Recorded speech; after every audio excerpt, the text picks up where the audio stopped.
Idaho. It's a hot and windy day, and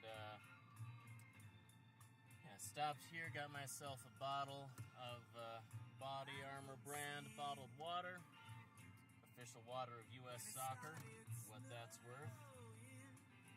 And actually just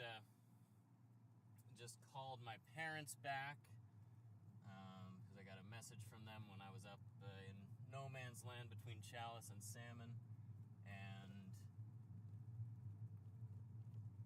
yeah, they were saying they're doing some stuff at home, and it would be nice for me to be there later this week, and so I'll be heading out towards California now, which is good, because actually the timing of this was good, because I was kind of unsure what I wanted to do next. If I wanted to loop the loop to Stanley and then come back down through the Sawtooth Range to where Fairfield and all that stuff is. But, not going to go back through Fairfield. I'm actually just going to keep taking this highway, U.S. Route 93, until it meets up with Interstate 80, somewhere in northeastern Nevada. And so, really, really making good on my geography skills that got me to the state level at the National Geography Bee, which of course is what put Craters of the Moon on the map for me in the first place. And so, I'll see, maybe I'll spend another night in Arco. I spent 2 non-consecutive nights there already. That was pretty cool. Or, I actually don't remember. I spent the one night at the one place in Arco, and then I think I spent the next night also in Arco, but at a different motel. Not that it matters, but yeah, it's nice to have my destination set, and yeah, it turned out that my family called me before my friend in Seattle did, and so I'm not heading back to Seattle for the time being. Maybe I'll go back later while I'm still out west, see how things shake out. I didn't get to do much in Seattle, but also I'm not a huge fan of the place. Things are way too expensive for how dirty and crappy the whole environment is, and so I was glad to get out of there. I had missed being in the middle of nowhere.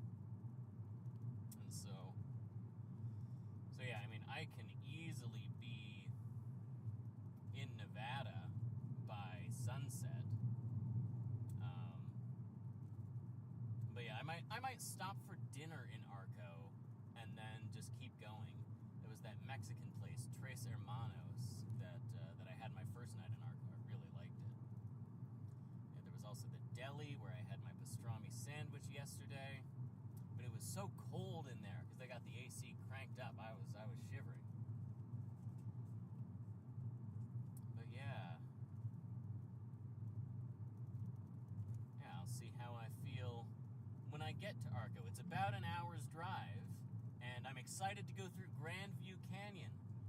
And so here I was just talking about how there's a loop, and I could turn right to go on Idaho 75, which was the way I came into Chalice this morning. That would take me back to Stanley, and then I could go down through the Sawtooth Range, and that would get me to around Fairfield.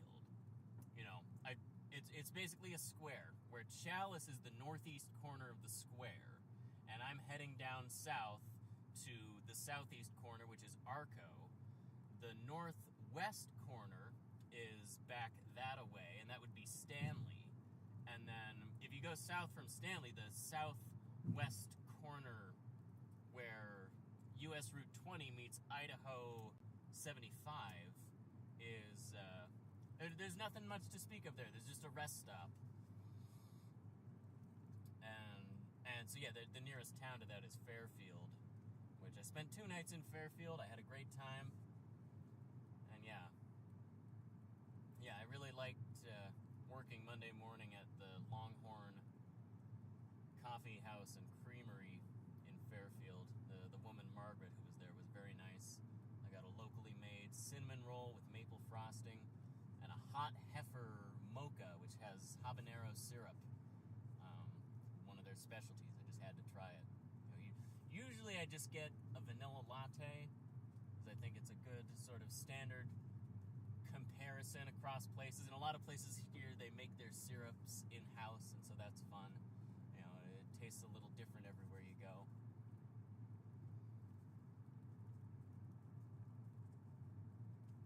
But yeah, like I was saying earlier, I feel like I've about had my fill of the solitude in desolate places on this Idaho adventure. It's been an interesting time. Just spending a lot of time on the road, hiking on different mountains, and thinking about stuff, thinking about life, the universe, and everything. Turns out the answer is 42.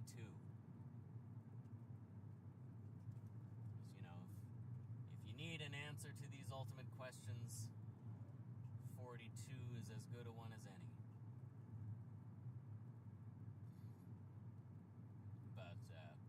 But last night under the stars, it was really great. Really, really the kind of experience that helps encourage me to see the world as a work of art.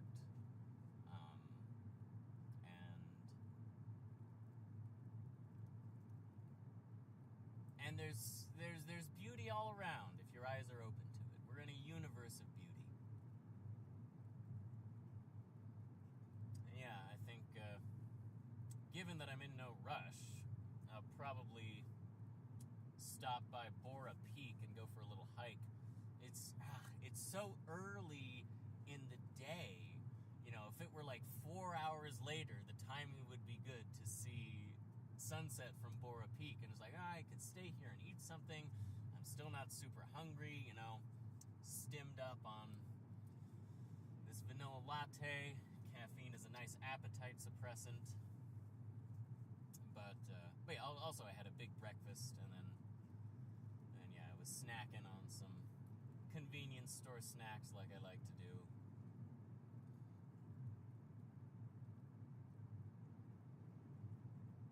But yeah, I thought I might eat something in Chalice. I thought I might spend the night in Chalice if nothing came up that suggested anywhere else to be.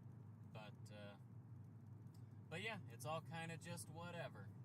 So yeah, southbound from Chalice on US. One being that it's the gateway to Craters of the Moon, and so it was like my home base for actually going and exploring craters. And then also because it is the first town in the world to be lit by nuclear power. And I'm a big fan of science and technology. I'm going to try to pass this truck. I just don't have great visibility. I need a change in the topography of the road so that I can see farther. But,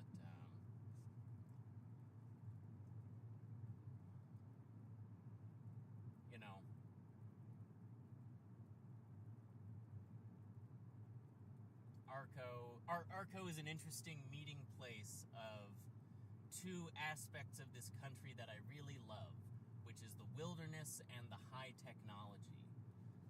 I actually was powered by nuclear power. There is no longer operational, but it's a cool part of history. It was a total surprise. Plant was out there, and so yeah, I drove down to see that. Yeah, after my first night in Arco, that was what I did, and then I came So yeah, it was 2 consecutive nights at 2 different places. 'Cause, yeah, never sure where I'll want to be the next day.